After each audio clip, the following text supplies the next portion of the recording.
Right, okay, so I've just pressed record, which is a good thing. I've not used Zoom for so long that I was forgetting how to use it. There we go. Excellent, good. We're good to go. We're good to go.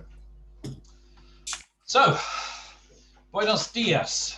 Buenos días a todos. Bienvenidos a la lección 23 de la clase de español. ¿Qué tenemos esta semana? We're going to talk about the verb parecer, which is quite handy for some useful little phrases. We'll go through the homework from March the Marzo 23. It seems ages ago now. Yep. And we're all going to we're going to see vamos a ver el doctor or la doctora, because doctor is one of those professions that changes depending on whether it's a male or a female. So you could see el doctor or la doctora. Good, good, good. So, what do you think? Parecer. ¿Qué te parecen mis amigos? What do you think of my friends? You could say, I think that. Me parece que. I think that. So we've looked at a number of ways to say I think in Spanish. We've looked at the verb pensar, and we've looked at the verb creer. Both mean to think, and now we've got a new one, parecer. There's a subtle difference between them all, and we use pretty much the same format in English as we do in Spanish. So if you're saying creer, it means that you believe something, you think that something is true. So I believe that the bus leaves at 9 o'clock. When you're using pensar, you're thinking in the literal sense, in the abstract sense, if you like. You could be saying, déjame pensar. Give me time to think. I'm just going to put my phone on silent because it's pinging away here. There we go. And if you use parecer, you're saying, oh, it appears that. And we use that in English to say that I think, pretty much, don't we? So it's more or less the same, in Spanish. Pensar means to think. Use it when you're thinking, i.e. processing thoughts. Déjame pensar por un momento. Let me think for a moment. Creer, to believe. And this is the one that I use the most when I'm expressing an opinion or a view. We would say, in English, we'd say, oh, I think this, I think that. But the Spanish tend to say, creo que. So it's just a difference in, I don't know, difference in how we use the language. It would make sense in English if we said I believe, but we say I think, but often we mean I believe. Parecer means to seem, and it's often used, well, it's used very much like the verb gustar. So we have to put our sentence back to front from an English point of view, and we have to remember those indirect object pronouns. Yep, do you remember those? Me, te, le, nos, os, les. We'll also need those when we go to the doctor. So it's worth remembering them. It's hard not to get them mixed up with all the other pronouns, but we need to try. So parecer, like gustar, we can just use the two conjugations of parecer. We say me gusta, it pleases me, otherwise I like it. And we can say me gustan if it's more than one thing that we like. They please me, I like them. And the same with parecer. Me parece, it seems to me. And me parecen, they seem to me. So exactly the same formula of we've used with gustar. Gustar is it's a good one to learn that that way of forming a sentence and that way of conjugating the two verbs, because we use that little trick quite often in Spanish. And as I say, we're going to be using exactly the same format when we go to the doctors later on.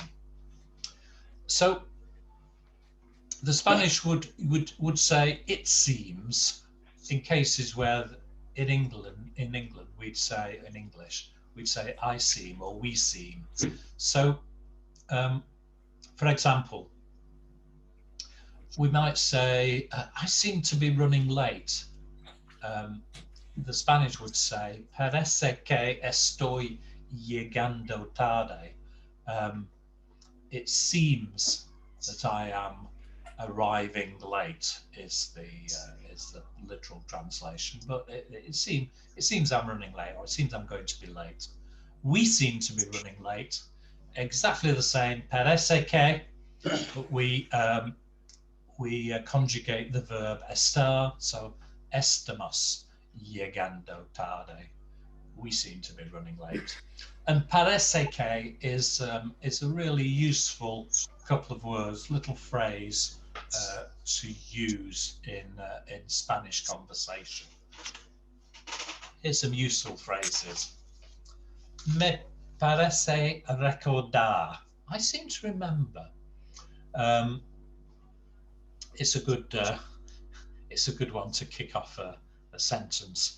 Interesting how my grandchildren learning to talk have these little phrases that they like to use to introduce sentences, just to introduce a conversation. Julia always says, do you know? She starts almost every sentence with, do you know? And Arthur's favourite Kickstarter is, you wouldn't believe. That they're handy little things just to lead you into a conversation. And me parece recordar is one that you might use for that. Me parece que llego tarde. I seem to be late. Lo siento. Me parece que llego temprano is the opposite. You arrive early. Te parece cansado hoy. You seem tired today. Eric? Yes. Adrian. That last one, I have some trouble with the logic of it. Because te parece means it seems to you. So you wouldn't say it seems to you tired today. Wouldn't you say me parece que estás cansado hoy? Yes, good point. Yeah. Good point. I'll double check that. That's been given to me as an example. So it may be that the Spanish logic is different from our logic. Yeah, I get what you're saying. I'll pull it apart and I'll ask my technical advisor what she thinks about it. So, thanks, Adrian. That word cansado, tired. I'm always getting this wrong. Obviously, cansado if you're a man, cansada if you're a woman. I'm always telling people I'm a tired woman. And quite often I get it confused with casado, which means to be married. And if you go into a room and say, oh, estoy casado, it can cause great hilarity. We had one chap, Bill, who was with the class. He's not been with the class for a couple of years now, actually. So, but he was in Spain, and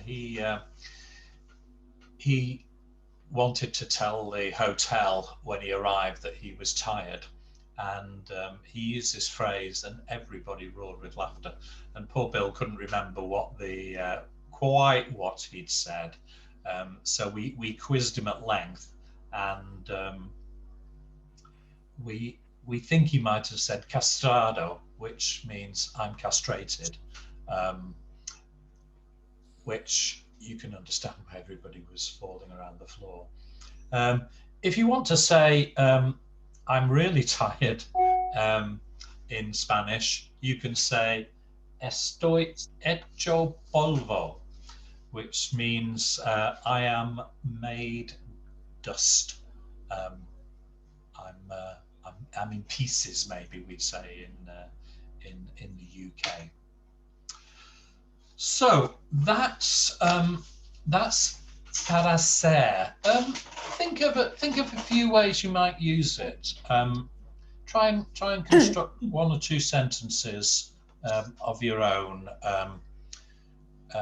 later on, and just see if you can work it in. And it's nice, and it's one of those verbs. It's one of those little phrases that would suggest to a Spanish speaker that you're a bit more expert than you are, which is quite a good thing. Although they might fire a stream of Spanish at you, and then you'd be gone. You'd have to admit, actually, I'm not that expert. So we had some homework. How did folk find the homework? Was it okay? Some fairly straightforward translations. Yeah, thumbs up from Adrian. That's good. Yeah. Okay. So Adrian, as soon as you gave the thumbs up and everybody looked at their feet, maybe you'd like to do the first four. How would you say he is very friendly? We've been talking about characteristics, haven't we? And that he is very friendly. Él es muy simpático. Oh, sounds good to me. Yeah, yeah. Sounds perfect. I don't like that woman. She's unfriendly. Esa mujer me cae mal. Es antipático. Antipática. Yeah. Antipática. Sí. Yeah, yeah. So Adrian got it bang on. He didn't fall into the bear trap there. I don't like that woman. No me gusta esa mujer means I don't fancy that woman. Don't forget, we wouldn't use gusta when we're talking about a person unless we fancied them or we didn't fancy them in a sexual way.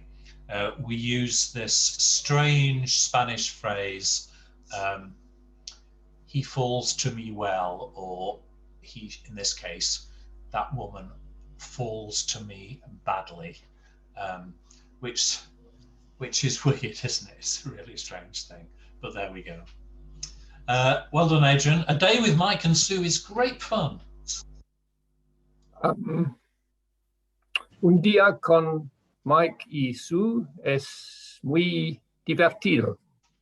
Sounds good. Yeah. And now with that man is so boring. Una hora con ese hombre es tan aburrido. I've got aburrida, which is incorrect. It's a deliberate mistake. Is it incorrect, though? Because we had a discussion on this, where we thought the aburrido or aburrida is referring to the hour. The hour. No. Aburrida. It's the hour that's boring that you're spending, not the man. Yep. Una hora con ese hombre está. I need to. I'll double check that before.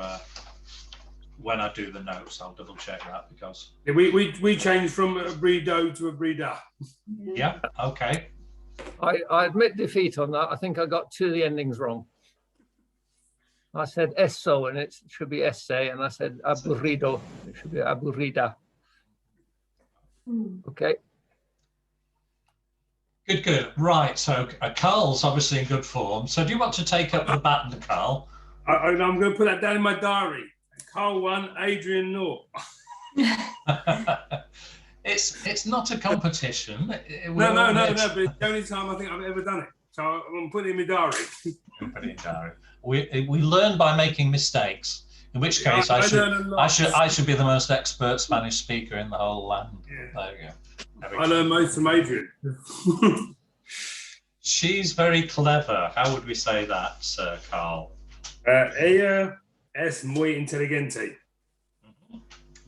Yep. Don't forget the g when it's followed by an e is a h sound, followed by an e or an I. Yeah. It's followed by an a. It's a so inteligente. What a fool he is. Que tonto es él. Sounds good. Marta is such an extrovert. Marta es tan extrovertida. Good, good, yeah. I feel sorry for Jim. He's so shy. Siento mucho, Jim. Es tan temido.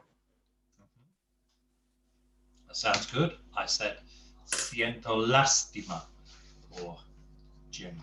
Es tan temido. Yeah. Excellent. Well done. Well done. So we wanted some descriptions we had 3 people, didn't we? And we wanted descriptions for each of them. I sent you some examples to get you going, and I wasn't exactly truthful about Donald Trump, but what would you say about Donald Trump, Lorraine? Oh. I have said este hombre se llama Donald Trump. Él tiene 74 años. Este hombre vive en los Estados Unidos. Él tiene el pelo rubio corto y una raya lateral. Él es feo y él es gordo. No sé si es inteligente, pero a menudo es tonto. Él es extrovertido. No me gusta este hombre, but yeah. You don't fancy him? No, I actually meant I didn't like him, but I also don't fancy him either. Okay, so that serves both purposes. Yeah. You're getting very brave now he's out of office. I don't think you dared to say that while he was in there. Lorraine, I thought that was fantastic, spot on. But I think I heard you say he has 76 anuses. You've got to be careful with those N's with the tilde on. It's años, yeah. But well, I don't know. It might not be far off. Yeah. Good. Right. So who do we have next? Oh, we had this chap. Leslie, what did you think of Fidel Castro? How would you describe him? Este hombre era un revolucionario cubano. Aquí creo que tiene cabello castaño, barba y bigote. Él es moreno con ojos marrones. Creo que es guapo. Su nombre es Fidel Castro. Good. Well done. When we're talking about somebody having a beard or a moustache, we need to use that definite or indefinite object, we need to say tiene un bigote, tiene una barba. We need that. But that was good, really good. Well done, Leslie. Well done. Thanks. And finally, this woman here. So Paul is raring to go with this lady, aren't you, Paul? You're on mute, by the way, so we can't. How's that? That's better. Yes, I can hear you now. Yes.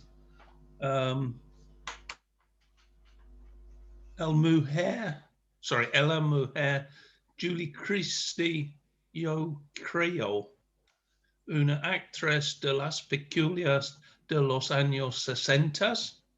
Su mejores películas conocidas con Don't Look Now, basado en libro de Daphne du Maurier, y Far from the Maddening Crowd, basado en libro de Thomas Hardy. Okay. We need to squeeze those French phrases out of your Spanish vocabulary. Yeah. We can't allow a de, I'm afraid. Yeah. It's got to be a de. Sorry, yeah. Apologies. Yeah. How did you start off? You were so enthusiastic. You started off, and I heard the first word, and I thought that doesn't sound right. But by the time I tried to work out what it was, you were on the next sentence. Did you say A Mujer es Julie Christie? Okay. So not a mujer. You wanted to say this woman, yeah? Yes. Yeah. Esta mujer. I'm sorry. Yeah. Okay. Esta mujer. Yeah. I wasn't Good. sure because I know I asked you about it, and I thought, well, I'll just put that in to say I think. Yes. Yeah. That is Julie Christie. Apparently, she's changed a bit, hasn't she? But yeah. Yeah. Difficult I wish I'd aged as well, but then I didn't look as good as Julie Christie when I was 20. So there we go. Excellent. Well done, everybody. Well done. Being able to describe people is quite important. So it's good to be able to say, it's a tall man, a short woman, an attractive. He's handsome. She's pretty. It's good to be able to say that kind of thing, especially if you get robbed. Okay, so we're going to go to the doctor. It's an important practical lesson. I think if you're ill in Spain or any part of Spain, really, I'd be absolutely staggered if the doctor and medical staff didn't have a pretty good command of English. In Latin America, no, not necessarily so. So if you're traveling further afield than Spain, definitely worth learning these. And if you do go to the doctor and you're talking in Spanish, probably one of the most important phrases is no le entendí. If you didn't understand, don't do what we all do when somebody's speaking Spanish to us and we either don't understand at all or we don't quite understand, and we go sí. You might end up with a surgical procedure that you wouldn't really like. So the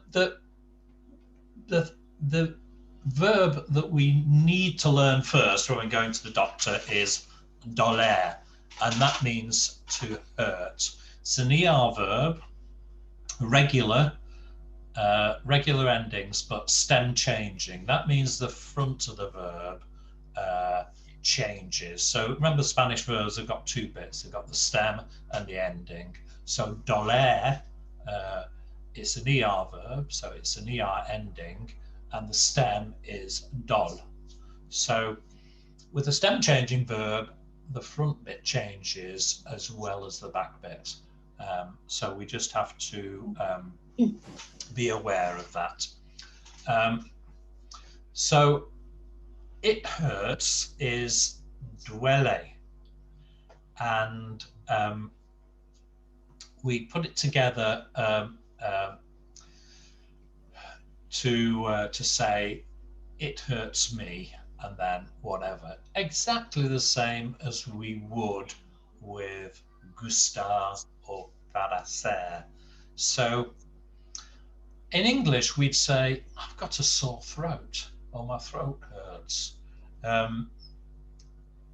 In Spain you'd say me duele la garganta. Garganta's throat, of course. We've been learning all the body bits. It's a feminine noun, la garganta. So we say, it hurts me, the throat. We don't say my throat, we don't say mi garganta, because in Spanish, if we're talking about something that hurts us, we assume that it's our bit, it's our throat, it's my throat that hurts because it's hurting me. From the verb doler, we get dolor, or, which is a noun, and it's a pain. It means a pain. Dolor de cabeza is a pain of the head, so a headache. Estar con dolores is to be in labour, to have a child. I don't think we're going to need that one. Un dolor sordo is a dull, nagging pain. So a couple of types of pain there. Straightforward pain. Un dolor sordo, a dull, nagging pain. So let's have a look at some other verbs that we might need as we go through. The verb sentir means to feel. Did I send you round with these notes a couple of videos to look at? Have I done that? No, not yet. Okay, I'll send you those. We've got a couple of videos that we use, and they're two of the most annoying videos that I can ever remember. But they're so annoying. Yes, Adrian. And she's a bit of a moaner, isn't she? Yeah, that's right. You remember, she is a dreadful moaner. She's overacting. I think that's the thing. But it's so bad that you'll never forget it. So it's quite useful, really. So sentir means to feel. We say lo siento, I feel it, when we mean I'm sorry. So it's the same thing, sentir. And there's also sentirse, which is the reflexive form, which means to feel ill or not to feel, or to feel well. Yeah. And we can use estar, to be. So estoy enfermo, I am ill. We can even use ser for certain conditions which are permanent. If we have a permanent problem, we can explain to the doctor what that is using soy, I am, sorry. Tener means to have. So tengo dolor de cabeza, I have a headache. Useful, tener.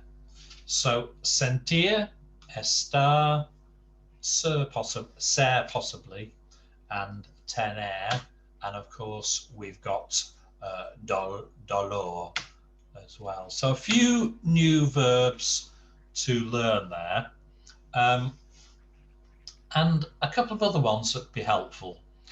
Necesitar, we've used this quite a lot, is to need. Excuse me. I need, necesito. My wife needs, mi esposa necesita. Yep, necesita. she needs. Ver is to see, and visitar to visit. So you can see the doctor or visit the doctor.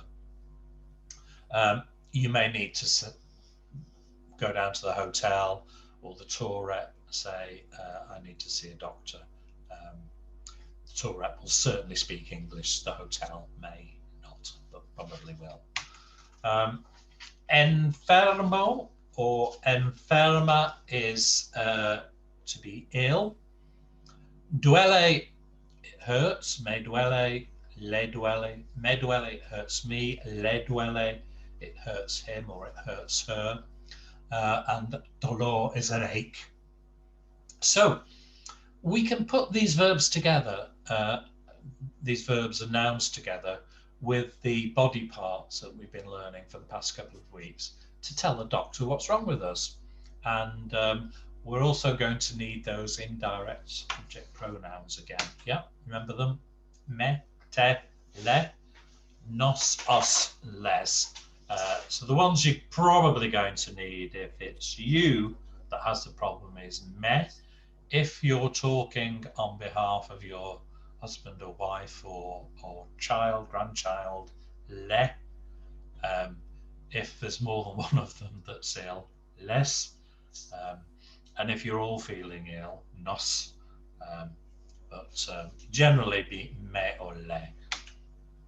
So doler means to hurt. Dolor is a pain. Doler means to hurt. It hurts is duele, and they hurt, duelen. So just as we say me gusta, me gustan, that it pleases me, they please me. Me duele and me duelen. It hurts me, they hurt me.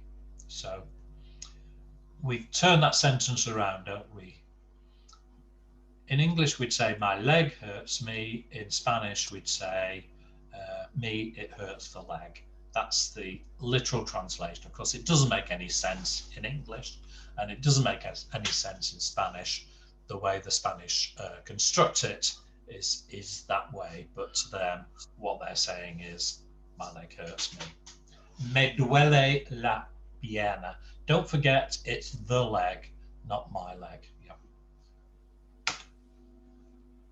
You can also use tener.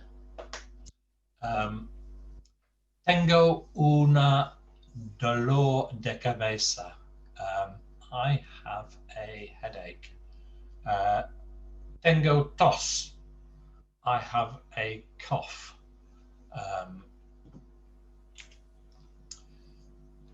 If your husband or your wife falls over and breaks a leg, él se ha rota la pierna. You'll need to call 112 and have your European health card ready. Always worth checking the emergency numbers before you visit a country. It tends to be a different number in different countries. In Peru, it's 117. In Ecuador, it's 911. But I think modern phones these days sort of know what the emergency number is, don't they? So if you dial 999, it just converts it to the local number. Is that right? Anybody had any experience with that? Yes, Adrian. On the previous slide, I think you said una dolor, and I think dolor is masculine. It is un dolor. Un dolor. Yeah. So worth checking what the numbers are, and remember that you're reporting for somebody else. He's broken the leg, not his leg. In Spanish, you always say the not my, not my. Me duele el brazo, not me duele mi brazo. Brazo, of course, is Ian. Abrazo is What's brazo? Not sure. Sorry. It's all right. It's an arm. Oh, right. Yep. We can say, ¿Puede ayudarme, por favor? Can you help me, please? Mi marido está enfermo. Él necesita ver a un médico. So, husband's not feeling very well. You've been sent down to reception. Mi marido, mi marida, my wife, my husband is ill. He or she, él or ella, necesita ver a un médico. They need to see a doctor. Poder, to be able, we're well used to using that verb, aren't we now? So we should have that one with a big tick next to it. Ayudar, to help. Estar, to be. Necesitar, to need, and ver, to see. And ver is one of those verbs that always has an a after it, a bit like ir. It's always ir, a. Vera. I un doctor cerca. Is there a doctor nearby? Remember that word I? There is. No I, there isn't. And we don't need to worry about plurals or singulars. I serves for both of them. ¿Me puede dar el número del doctor? Are you able to give me the number of the doctor? Yeah. ¿Me puede? Puede, you are able. Dar, to give. The number of the doctor. Me puede dar. You could say, puede darme el número del doctor if you wanted to. Either is perfectly good grammar. Mi marido está enfermo. Él necesita ver a un médico. They may say, ¿es urgente? Is it urgent? Sí, es bastante urgente. Él tiene fiebre muy alto. Bastante means quite. So it's quite urgent. Él tiene fiebre. Fiebre is a fever. And muy alto is high fever, yeah? Oh, right. Tiene usted una cita hoy. A cita is a date or an appointment. So do you have an appointment today? Let's have a look at this little conversation here. Apple. Apple and Ian, would you be able to take the parts here? Let's just go through it. So, Ian, you kick off. Hola, buenos. Sorry. Sorry. Okay. Hola, buenos dias. Hola, buenos dias, which means hello, good day. Yeah, excellent. Good morning. Yep. Buenos dias. ¿En qué le puedo ayudar? Which means, Apple. Good day. How can I help you? Yeah, perfect. En qué le puedo? It's a phrase you may hear. So importantly, just know what those bits are. Well, what's the matter, Ian? Me duele estómago. I don't know what the word that is. So don't forget the ending of the verb's really important. So me duele. Duele el estómago. What does estómago mean? Sounds a bit like. Is it stomach? It is. Bang on. Yes. Bad stomach or something. Yeah, my stomach hurts me. Yeah. Yeah. It hurts me, the stomach. And the doctor, Apple, says. Es la primera vez que viene. Sí, es la primera vez que vengo.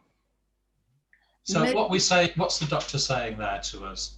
Is this the first Is this time the first time the pain has come? that you've come? Yeah, yeah. Yeah, and then he responds, yes, it is the first time. First time, yeah. Me dice su nombre. Yep. Tell me your name. That's right. Decir, to tell. Dice is you tell. So me dice, you tell me. Su nombre. Mi nombre es Nifes Martinez Caron. Edad? Age, yeah. 26 años. 27. Siete años. Yeah. Muy bien. Yeah. Estado civil? Estado cansada. Estoy Casada. cansada. Yeah. This is you've changed sexy, and this is for a woman. Of course, if it was you, you'd say. I was going to be casado. Casado. Yeah. Yeah. You've made a mistake. I say when I'm tired. He's asking for marital status. Yeah. That's right. Yes. Yeah. Estado civil. Yeah. So I'm married. Your marital status. Yeah. Oh, yeah. DNA. So you might be asked these questions if you go to seek medical attention in Spain. You certainly be asked your age and that and so on. Okay, sorry, off you go. Okay. ¿Tiene hijos? Sí, tengo 3 hijos. Have you children? Yes, I have Yeah. 3. Yeah. ¿Desde cuándo le duele el estómago? Yeah. How long has your stomach been hurting? Yeah. Desde ayer por la tarde. For a day. Desde ayer por la tarde. Yeah. For a day. Yeah. Well, since yesterday afternoon. Yeah. Yeah. Ayer is yesterday. Por la tarde in the afternoon. Yeah. ¿Cuándo le duele? ¿Le duele antes de las comidas o después de las comidas? So when does it hurt? Does it hurt before or after meals? Me duele después de las comidas, after meals. Bueno, vamos a pasar para hacerle una exploración. Okay. So I'm going to give you an examination. Yeah. So you can say to the doctor, me duele, when something hurts you, me duele la garganta. Or if 2 things hurt you, me duelen los oídos. Or you could say that you have something using the verb tener, I have. That word oídos, it's annoying that the Spanish, as if the language wasn't complicated enough, have 2 words for ears. They have 1 word for the these things, the bits on the outside, and they have another word for the bit on the inside, which is oídos or oído. It's the inside of your ear. That tends to be the bit that hurts, doesn't it? Unless you've had your earlobe pierced. Generally, you're all right. Oídos is the inside of your ear. Using tener to say you have something, there's lots of different things you can have. Dolor de cabeza, a headache. Dolor de espalda is backache. Tengo fiebre, you can have a fever, so you've got a temperature. Gripe is flu-like symptoms. Tos is a cold, so tengo gripe, tengo tos. Resfriado is a cold, so not so severe as gripe, but resfriado. Tengo catarro. I've got catarrh.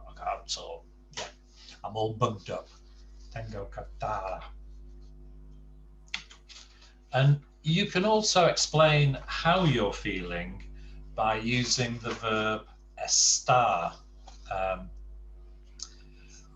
When we started Spanish, what was it, 20 lessons ago,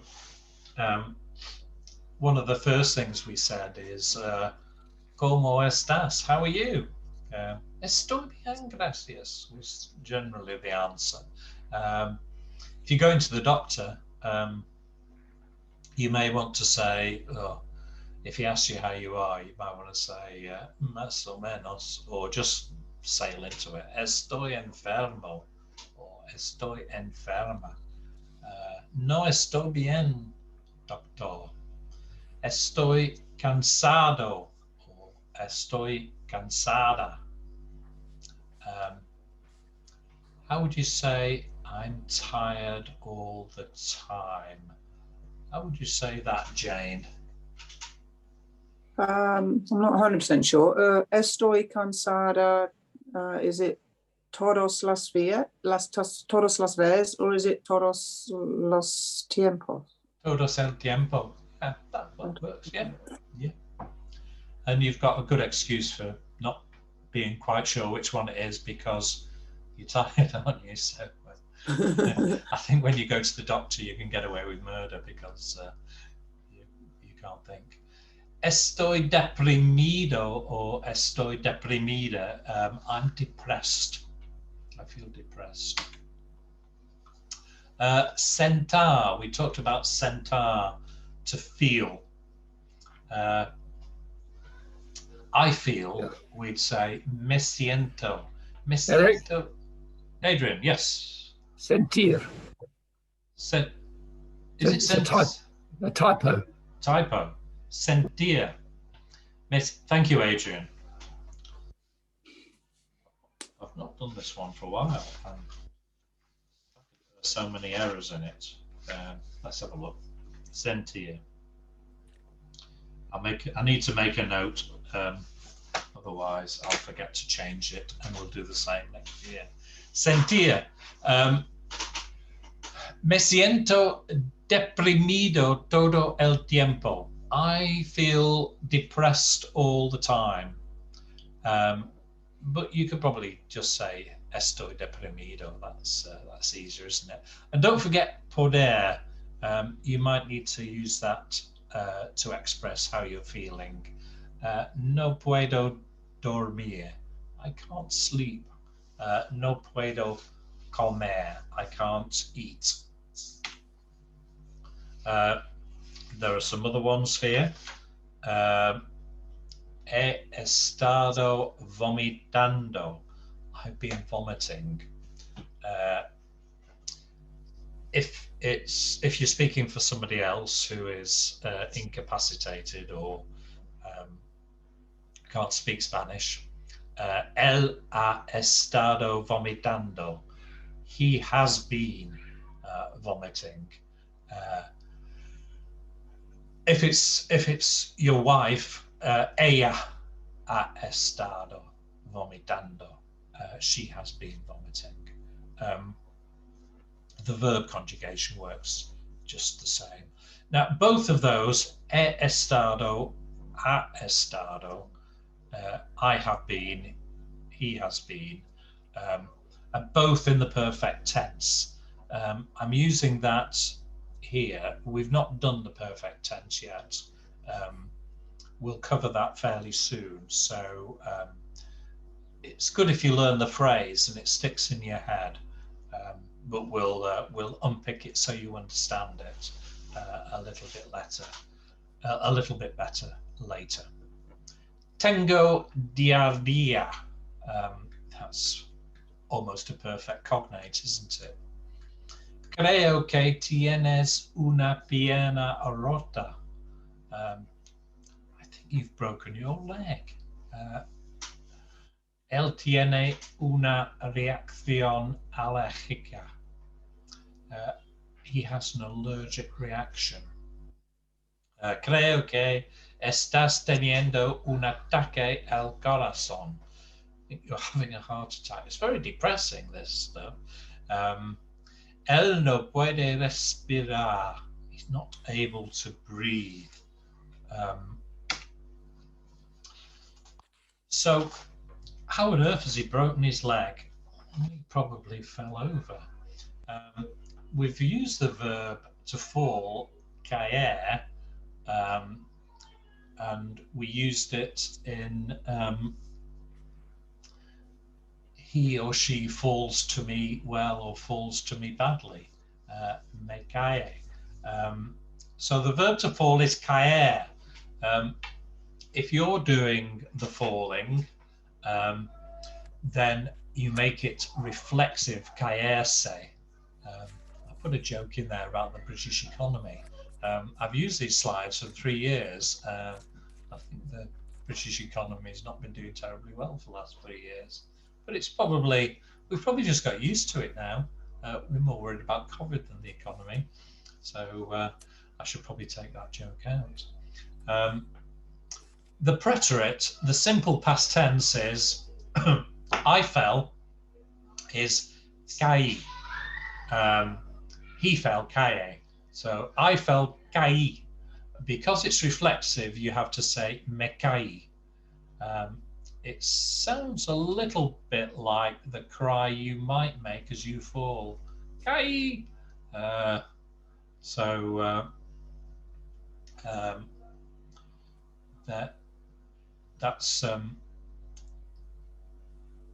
That's one way to remember it, maybe.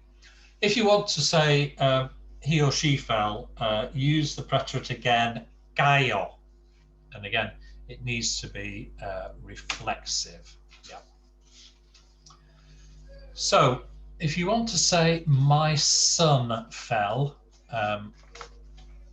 my son is mi hijo. Mi hijo se cayó. My son fell. I fell, me caí. I fell and now my arm hurts. Me caí y ahora me duele el brazo. My husband fell and his arm hurts. Mi marido se cayó y le duele el brazo. Spend some time looking at these examples and just pulling them apart and putting them back together again so that you understand the grammar around it. It's a lot to remember in this lesson. But we're going to be banging on about health and going to the doctors for a couple of weeks more. So if this all feels overwhelming, by the time we've finished, you'll be glad to see the light of day again.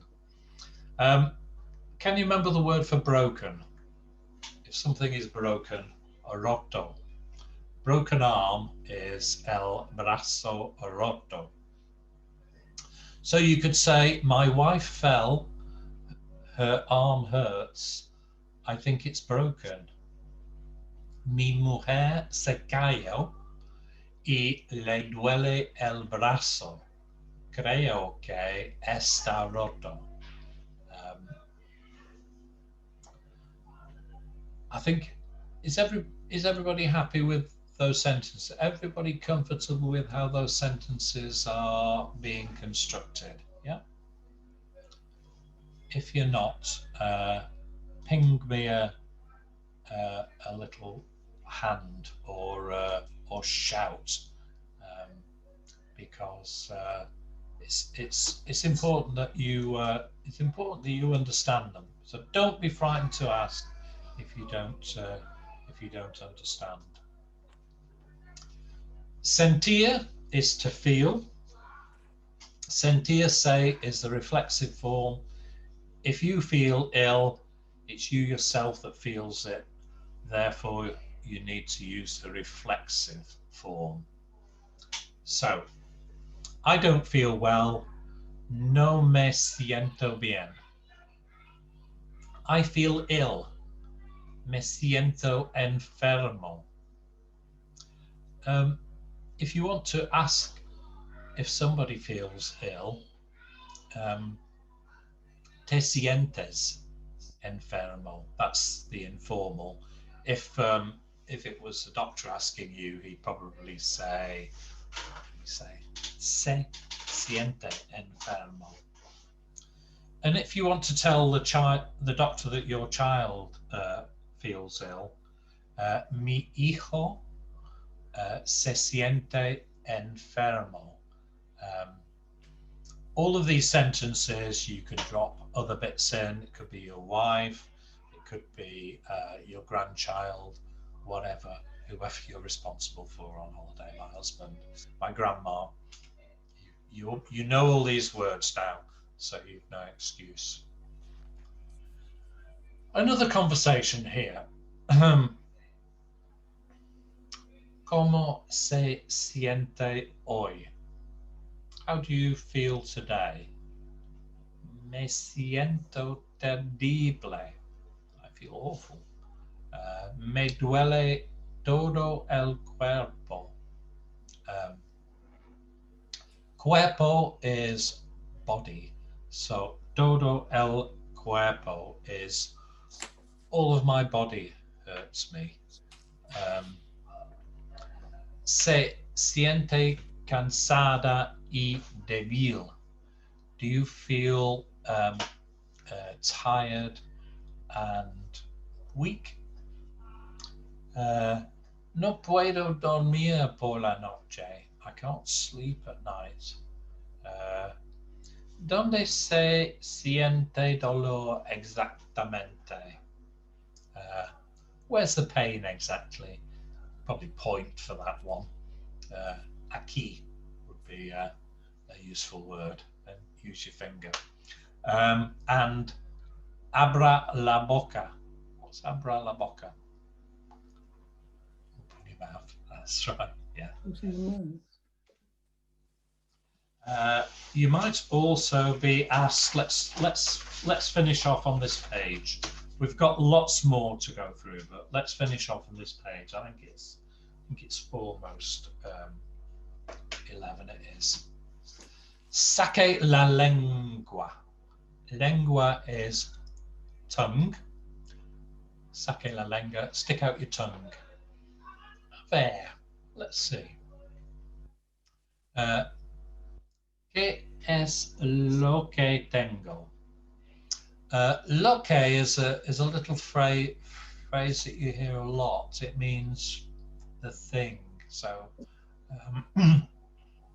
what's the thing you have? You'd be saying, ¿Qué es lo que tengo? What is it you have? Me parece que tiene un resfriado. It seems to me that you have a cold. Me parece que tiene razón. It seems that you're right. I think you're right is what they're saying. I think you have a cold. I think you're right. Mañana ya se sentirá mejor. Tomorrow you'll be feeling better. You'll be feeling better tomorrow. Ya is one of those words that pops up a lot in Spanish, and it tends to have different meanings. Often it's a little hurry up. You'll hear ya venga for come on. It's a little hurry up. You'll hear ya voy. In that case, it means I'm coming already. I'm on my way. And here it means you'll already feel better in the morning, sort of thing. But it's appears in all kinds of Spanish sentences, and it never fails to throw me out. What's that doing there? But when you when you know what it means and how it's used, you can probably ignore it most of the time. Don't bother translating it. It's just a booster. It's a catalyst to boost the potency of the sentence. You can say, espero que se sentirá mejor pronto. Hope you feel better soon. And recetar is a verb to prescribe. Okay, we'll finish there. Tengo tos. Been talking too much. Right, I feel that lesson was a bit itty bitty. How does everybody feel about the doctors? Any questions? Not at the moment. Not at the moment. No. Good. What we found in the past is that whenever I've been we're going to talk next week about. We'll recap this, but we'll also talk about being prescribed medicines and how they might be used, but also how to tell the doctor that you're allergic to things, or you have allergies, or you have underlying conditions. And we found that in the past, we've not covered all those various allergies and things. So if anybody wants to an example of a specific thing, do let me know. Or if there's things that you want to cover, do let me know. I think this is one of the more important practical lessons that we do. So it's good that you can relate it to your own condition, and we won't give away anybody's health complaints. I've taken the Hippocratic Oath, so your secrets are safe with me if you want to share them. Good, well done. I'll send round some corrected notes with the right verb. And what else did I get wrong, Adrian? We got a definite object wrong, I think. We'll correct that in the thing. And I'll also send round links to a couple of videos about going to the doctor, which will help you to help this to get into your head, and more illnesses and complaints next week. So have a good week. Thank you very much. I'll see you all next Tuesday. Okay, thank you. Thank you. Adios. Adios. Adios. Adios. Luego. Thank you. Goodbye. Thank you.